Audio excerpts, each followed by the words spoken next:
right, good day. So, we've got a really bad camera angle today because we're just propping the phone up on a coat in the car. Mm-hmm. So this is Car Talks with Dad and Chloe. I've taken a couple days off. Had a couple of rough little days recently, so I've not been motivated to do anything. Didn't help that Kobe wasn't coming with me to school. I think I was a little depressed about Kobe not coming to school with me. Did you go to his school without him or something? No, well, I didn't. I bypassed his school because he wasn't there. Look, there's Kirby socks. Hey.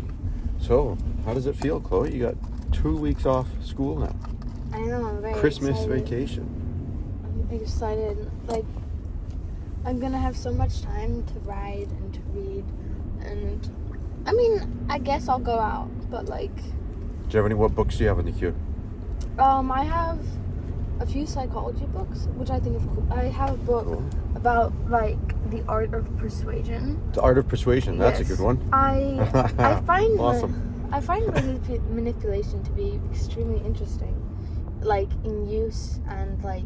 How to Win Friends and Influence People. It's a book by Daniel Carnegie. So I got a lot of like psychology type manipulation books, which I think are going to be really cool to read. There's a really good one that you should read by Chris Voss. Never Split the Difference. There we go. That's a good one. He was a hostage negotiator for the FBI for years, and he's written a book. But how do you consider manipulation? Manipulation, that nobody wants to be manipulated. No, but it really works best when they don't know they're being manipulated. Okay, so this is a wonderful topic of conversation because then it becomes an issue of what do you want? Do you just want to get what you want? Or do you want to create an environment where you can get what you want and the other person gets what they want, so you're both happy? No, I don't mean like I'm manipulating people every day. I think they're just little things. Just once in a while? Yeah, just once in a while. No, it's like just things that you can do. Like making someone think that something was their idea when it was like or like getting people to like you really fast and like stuff like that. Okay. I think it's interesting and I use a lot but for me, so something that I've discovered, not really discovered, but I've always known it, and I told my friend about it, and she was like, how do you know this? So when you're making new friends, or if you're talking to someone, ask them a lot of questions about themselves, and get them to talk a lot about themselves, because people like talking about themselves. So if they're able to talk a lot about themselves or their hobbies or their activities with you, then they'll think, oh, I like this person because I can talk a lot about like myself and my interests, and they're interested. You have to show interest. Yeah. No, that's absolutely true, but I guess that's where I would say that's a good technique to use in making friends, as opposed to a manipulation technique. Yeah, but what I find that sounds like really like what I was thinking. Come back to what you're saying in just a second. Like, for example, if we're playing a game with each other, let's say we're playing road hockey or we're playing basketball, it doesn't really matter. If my only objective is to win, and let's say, for example, we're playing hockey and you don't play hockey, right? So we go out and play road hockey and I just kick your butt. Right? Like, we play for half an hour and I beat you 30-0. Well, what happens next time I ask you to play? So I win, right? I beat you. But is that really my objective, is to beat you? Well, no, not really, because then when I ask you to go play hockey with me next time, are you going to do it? No, because it wasn't very fun for you, was it? Right? And if I go, if we borrow somebody's horse and we go for a ride through the forest, and your objective is just to get through the course as fast as you can and beat me, then I might not necessarily want to do that. Now, it doesn't mean that part of the game isn't to also win, but if I'm better at you than at hockey, I might just, beat you 10-7 or 10-8, right, instead. Now, the reality is you probably know that I could beat you harder if I wanted, and I know that if you let me sort of keep up with you riding, that you could probably kick my butt a lot harder. But it makes it more enjoyable for the person who's on the losing end. And then even once in a while, I'll let you score a few goals that I probably could prevent you from scoring, right? But that's not necessarily manipulation. That's a few different things, right? It's making the game also enjoyable so that the other person will want to play with you again. But also, it's working in what's called the zone of proximal development. Repeat after me. The zone of proximal development. Okay, so what is that? That's actually it's a really good thing. It's a really good tool. Again, it's a tool. It's not manipulation. It's a tool. Now, parents do this all of the time, right? It's like if you're wrestling with your kid, right? You're having a wrestling match on the ground. Of course, the adult is going to be able to destroy the kid if there was a real wrestling match, but that's not the point. The point is to push the person beyond their limits a tiny bit. It's like if you're stepping on stones going across a creek, right? Or climbing a tree. You're always kind of going for that branch or that stone that's just a little bit out of reach. It's pushing your boundaries a little bit so that you can get better and better. It's the same thing with speech, right? If you're talking to a baby, you don't usually use the biggest words, right? But as the baby's developing, you're constantly using a word here and there that the child doesn't know, right? But then by that process, they kind of learn bit by bit, right? And that's, I guess, kind of what I mean by that zone of proximal development. It's pushing the person a little bit so that you can have a fun time because it's a close score, but they can have a fun time because it's a close score, but they can also have more of a fun time because they're actually learning and getting better. And then the idea is it's not just about winning, it's about actually having a fun time, learning along the way, getting better along the way, so that you will also want to do it again next time. You never thought that I thought this much about parenting, did you? No, I don't think I did. I don't really think that like doing that is like manipulation, but I think they're just interesting techniques that you can use. But I find that when I do that a lot with like new people that I meet, like if I'm making friends and I get them to talk a lot about themselves, then they'll be more attached to me than I am to them. Because now I know a lot of information about them, I have an understanding of them, and I know them, but I'm not attached to them, because really all that's happening is they're talking and I'm listening.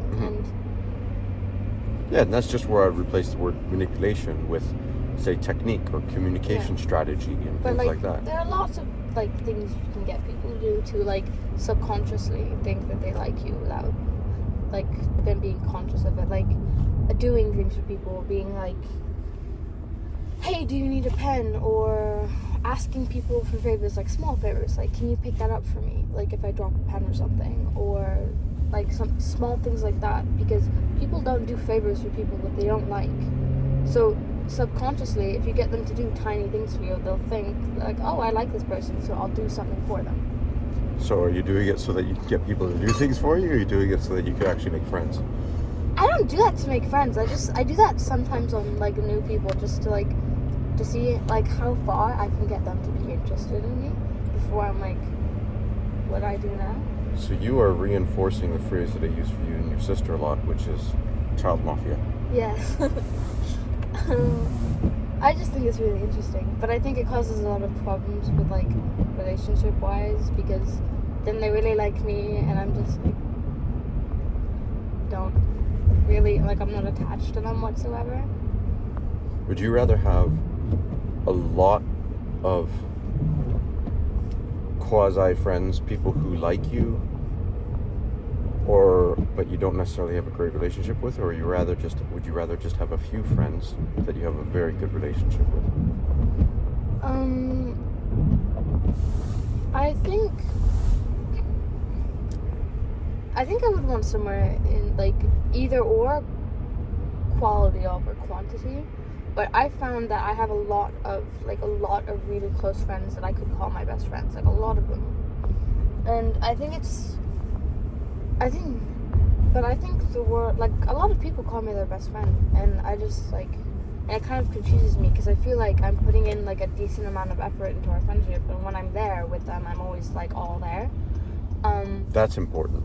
Yeah. That when you're there, you're all in. That's a great point. Like, I think it's very important to be present within your friendships or any sort of relationship, because if you're, like, it's off-putting if you're always somewhere else mentally or always talking about, like, like, other stuff. Like, you can't, like, live in the moment. You can't have a conversation as you're going rather than just talking about other people or other situations. So it's important to be in the moment, be able to, like, talk and, like, really focus on the person you're talking to.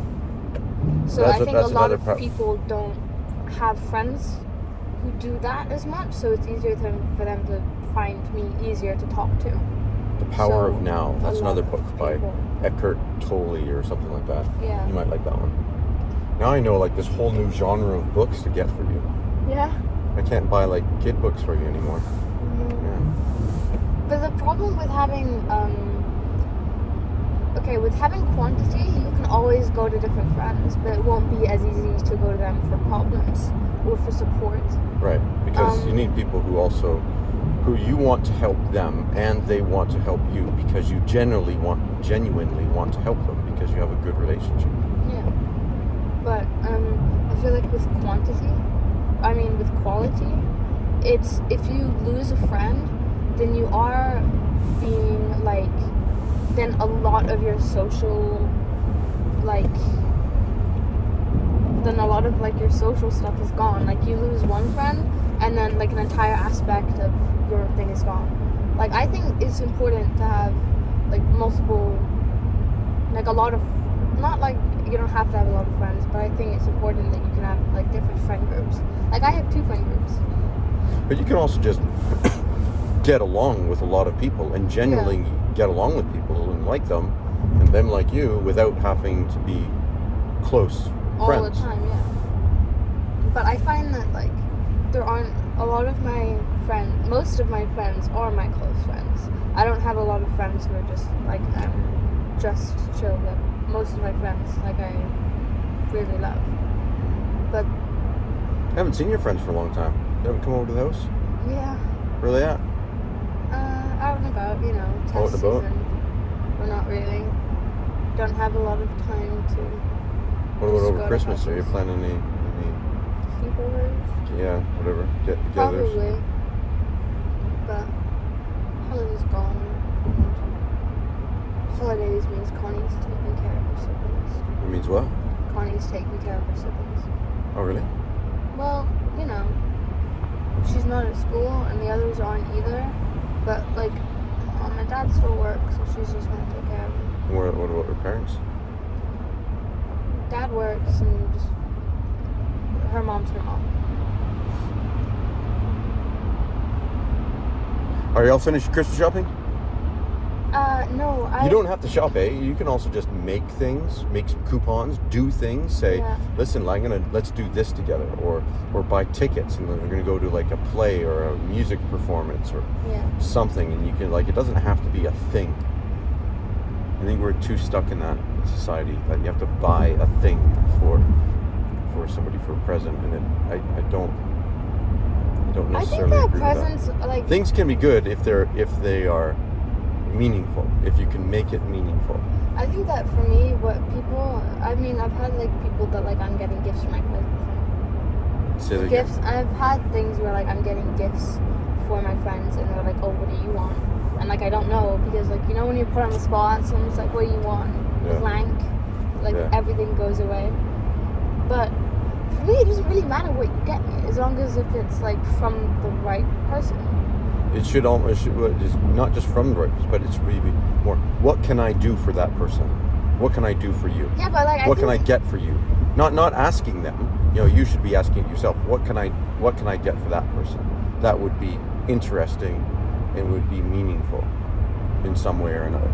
I think that, like, because I'm a teenage girl, I like I like jewelry a lot. You're a like teenage all girl? Yeah. I thought for a second you said because I'm a Amish girl, but it's No. not really. I was like, really? Oh, really? I like me and all my friends will like jewelry, and like we have different styles, right? But like, so they'll get me something that's leaning towards their style a little bit more. But and even if I don't like it, I'll wear it until it breaks because it's from that person. Yeah. So I have a lot of. I'm not wearing them now. I kind of like. I took some off for like something that I was doing, and they're sitting somewhere right now. But like these bracelets, thread ones, I have a rainbow one. I don't really like that one. You made this one for me. Yes, I did. She I made made that that. blue one for me. She just grabbed my wrist one day, like years ago, put it on. Yeah. I think the jewelry is like a really nice gift. Like, it doesn't have to be something really expensive. It can be like a thread band. Like, these are from my best friends, and this is also from my dad. These are from like all from my different best friends, and like I wear them because like it's kind of like I always have them with me. And I just got this like yesterday. I was out and I saw a friend that I knew, and she was with her other friends, and she was like, "Hey, we haven't gotten Christmas presents for each other. Why don't we go get matching necklaces?" So I'm got wearing this. mine today. Yeah. These are that's Dog the tags. sword that I got for all the kids and me. Was the last Christmas, I think, yeah? Yeah. And then I've got my tags for Luke and Titus. Do you remember why I got you the sword? I wrote you the letter to go with it. I remember the letter. I remember like I don't remember the signification, but I remember being like, "That's really cool." Well, And then you I still wore got the it for a letter, so you while. should read the letter. And then I do still have the letter. And then I was like, and then I wore it for a while, and then I like accidentally stabbed myself and someone else with it. So I was like, maybe I should put it back on my jewelry box because this is like hurting people now. But I still see it every day. All right, so you read the letter, and then you can explain it next time. We'll have a little chat later, and we'll put that one up too about you explaining the sword. Good. And so you've already been to the stable today once. Are you going back? Are you going for a ride this afternoon as well, or are you going for a walk, or what's the deal today? Well, I went for a ride this morning, and then I woke up at 10 and the house was like dead, so I was like, I'm just gonna go to the stables. And then my friend messaged me, and she's in university, and so she doesn't come to Luxembourg a lot, so because she does it out of country. So she's like, "Hey, I'm coming to Luxembourg. Can I come see the horse, Garlic, my horse, because she used to ride him before." She used to do a half pension with us. Before I gained ownership of him, she used to ride him, and then when she got her own horse, she stayed at my old stable. So she was still kind of she loves him. So every time she comes, she sees him, and she heard that I moved to a different stable, and she wants to come see him. I wish we were at the same stable so that we could go for more walks with each other. We still have to arrange that again Yeah. to go with, was it Liz's horse or something? No, it's not Liz's horse. Somebody's horse. Yeah. But yeah, Liz rides her, Okay. but the owner doesn't really do anything with the horse. Liz takes care of it. Right. Yeah. Good. And Well, make sure you say hello to Martina for me. I haven't seen her in a long time. Alright, well, let's leave it at that one, guys, for today. We'll probably do another one later today. Because why not? Actually, yeah, we'll leave it at that. We'll see you later. Ciao.